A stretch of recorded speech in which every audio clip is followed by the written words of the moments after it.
Hello বন্ধুরা, দেখো আজ আমি ঝিঙে আলুর রেসিপি বানাচ্ছি। তরকারিটা খুব সুন্দর। দেখো কালো জিরে ফোড়ন দিয়েছি। দেখো এখানে পেঁয়াজ, আদা আছে, কাঁচা লঙ্কা আছে, রসুন আছে, সব এখানে রেডি রেখেছি আমি। দেখো এবার দিয়ে দিচ্ছি পেঁয়াজ। তারপরে রসুনটা দিয়ে দিলাম। তারপরে এটাকে আমি আগে একটু ভেজে নেবো। ভেজে নিয়ে দেখো এবারে আদাটা দিয়ে দিলাম।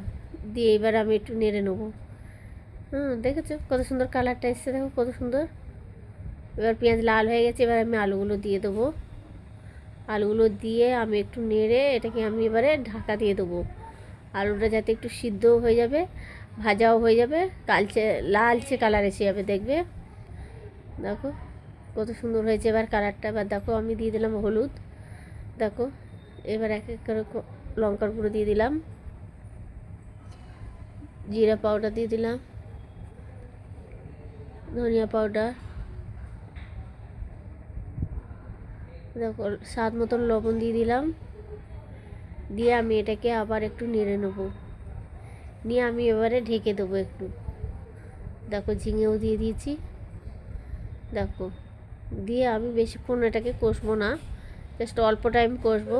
তো আমি এবারে নেড়ে একটু ঢেকে দেবো, ঠিক আছে। তারপরে আমি জল দেবো, কারণ ঝিঙের থেকে জল বেরোবে, তো তার জন্য আমি একটু ঢেকে দিলাম। এবার দেখো জল বেরিয়ে গেছে। দেখো দেখো জল বেরিয়ে শুকিয়ে গেছে, সিদ্ধ হয়ে গেছে, অনেকটা সিদ্ধ হয়ে গেছে। দেখো এবার জল দিয়ে দিলাম, কারণ আলু আছে তো সিদ্ধ হবে, তার জন্য আমি একটু জল বেশি দিয়েছি।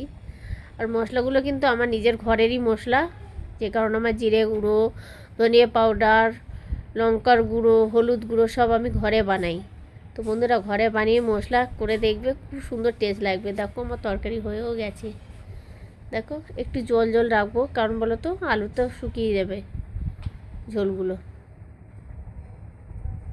খুব সুন্দর হয়েছে রান্না, দেখেছো। আমি দেখলাম একদম টেস্ট করে, ভাতের সাথে খুব সুন্দর লাগবে।